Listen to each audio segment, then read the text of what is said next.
আরে আজকে তো এখনো ক্লাসে স্যার আসছে না, এক কাজ করি জাদুরঘড়ি দিয়ে আজকে আমি স্যার হয়ে যাব আর সবগুলোকে আজকে আমি পিটাবো। এই তো আমি স্যার হয়ে গেছি। May I coming sir? হ্যাঁ, তাড়াতাড়ি ক্লাসের ভিতরে আসো। আরে ওদেরকে মারবো কিভাবে, আমার মাথার মধ্যে তো কিছুই আইডিয়া আসতেছে না। এই সাব্বির, এইদিকে আস। তুই কি আজকে ইংরেজি বই আনছস? হ্যাঁ স্যার আনছি। আরে ওই তো বই আনছে, এখন কিভাবে মারবো? কিরে তুই কি আজকে বাড়ির কাজ আনছস? স্যার বাড়ির কাজ আনছি না তো। আনলি না কেন? এই তাইতুল, তুই ওইদিকে আস। তুই কালকে স্কুলে আসছিলি? হ্যাঁ স্যার বিকালে আসছিলাম।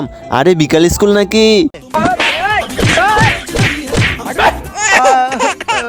এই তুষার, চালো চলো তুই আস। একজন মা কতটা আপন হয়, যার মা নেই সেই বুঝে। তোমার মা যদি বেঁচে থাকে তাহলে ভিডিওতে একটা লাইক করে চ্যানেলটি সাবস্ক্রাইব করে যাও, আর যদি লাইক সাবস্ক্রাইব না করো তাহলে বাবু তোমার মা বেঁচে নেই।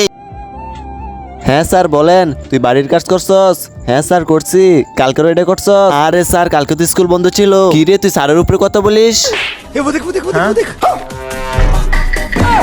আরে ও আমার মতো ড্রেস আপ কোথা থেকে আনলো? আরে ক্লাসের মধ্যে দুইটা স্যার। বন্ধুরা তোমরা লাইক এন্ড সাবস্ক্রাইব করে বলো কোনটা আসল স্যার।